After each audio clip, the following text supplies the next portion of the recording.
Welcome back to a journey through aesthetic realms on Supreme Master Television as we continue our feature on Canadian artist Niska, whose paintings of light have inspired many to have a loving and brighter outlook on life. Light and love emanate not only from Niska's paintings, but also from the artist himself. His unconditional and tender ways have touched the hearts of people around him in everyday life. Niska recounts a heartwarming story about Elena's daughter, Yael, with whom he had lived in the same house for 12 years. When she was young, 12 or 13 years old, a full teenager, and she selected a little pink painting for her bedroom. I had given her a beautiful mirror, for a young girl, for her bedroom, an antique. And then when she was mad, she would take out the painting and hide it behind the mirror. So I come in the room and I see that. Not a word. I went down, took my car, go a few blocks down the street to the local flower shop, and I buy an orchid wrapped in see-through paper with a little ribbons, and then I bring it in, put it on a bed, spread, and walk away. Not a word. And then a few hours later, walk back, the painting's back on the wall, and the flower is in the water. Today, Yael has graduated from Harvard University and has become a medical doctor, sharing her own gift of love to many in need of comfort. A few years ago, Niska was diagnosed with Parkinson's disease, an age-related neurologic disorder that impairs motor functions. This has become a motivator for him to work harder, as he knows that time is ever precious. At the same time, Niska has embraced his condition as part of his life's purpose, of his service to the world. To me, I find that Parkinson is opening me doors that will have been unexpected. You see, this World Parkinson Congress in Washington and New York, that chose me for the calendar distributed all over the world. I will never have this possibility if I didn't have the Parkinson. From a mystical point of view, we live in a perfectly harmonious world. Nothing ever happens in my life at low that I didn't want, I didn't create. We have the capacity to create us looking sick because everything is an illusion. I believe children up to age 14, they know who they are. They know their God. We know we have unlimited power. When I say unlimited, you don't have a cue. Anything that happens in the world, you can do 1,000,000 times more. But because of our mental perception, we create our limits. There are no limits. It's been demonstrated that to change your idea on something, you only need to be repeated 7 times. Medical research have shown if 6 or 7 people this morning we team up together to tell this person, hey, you look so bad, you must be sick. No, I'm perfectly right.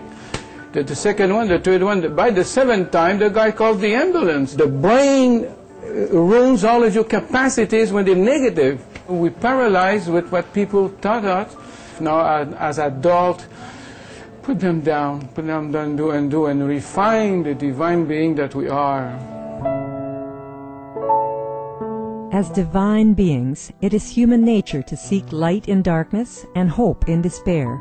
Niska conveys his thoughts about how we can all move from a negative to a positive place in our daily lives. And there's a strategy. Don't try to throw the negative away, never. You never make an effort for that. Let's suppose you only have half hour of pleasure per day. So try to have 35 minutes, work to have 40 minutes, work to have an hour, 2 hours, 3 hours, and you never make an effort to put the negative away. But the positive that you will have slowly every day in your life, one day where is it? All the negative will have disappeared from your life. You just have the will of being positive. Positiveness is emotions that you've developed from inside, slowly, and then you become very, very powerful because you see the light. If I only see darkness, it will be very hard to be positive. You can go in the deepest hole in your life, but if you keep your eyes toward the universe, toward the sky, you're bound one day to see a star. So being positive is more like experiencing Being positive is not just a wish, it's an inner emotional reality of your capacities. As the discussion on positive realization continued, Elena brought up the subject of constructive media and Supreme Master Television. Can I say something? Also, with the news of the Supreme Master Television, if we would have that on main television, all that positive news all the time, it's so uplifting. You will need more programs like you have, putting the seeds of beautiful possibilities. I show the nurse who healed the hurt person, then I will recreate healing in the world. So the only way we can is to go back to love and compassion, and talk and meditate and develop more organization like you have.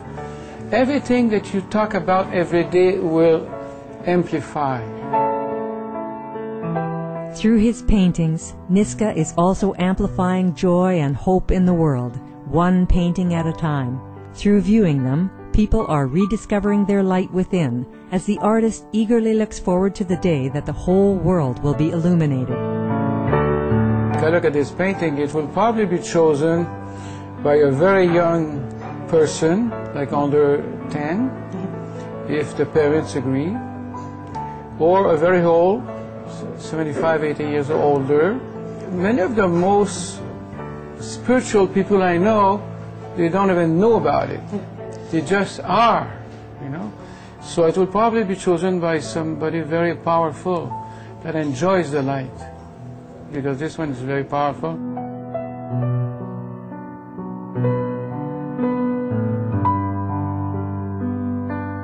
We would like to express our deep appreciation to the gifted artist Niska and his gracious spouse Elena for generously sharing the beauty of human spirituality through your artwork as well as your love and positivity. May your pure hearts be blessed just as your paintings rekindle the light in others. For more about Niska's paintings, please visit www.niska.org. Inspiring viewers, thank you for being with us today on A Journey Through Aesthetic Realms on Supreme Master Television. Up next is Vegetarianism, the Noble Way of Living, right after noteworthy news. May your heart be opened and your noble wishes fulfilled. For more details, please visit www.suprememastertv.com/AJAR.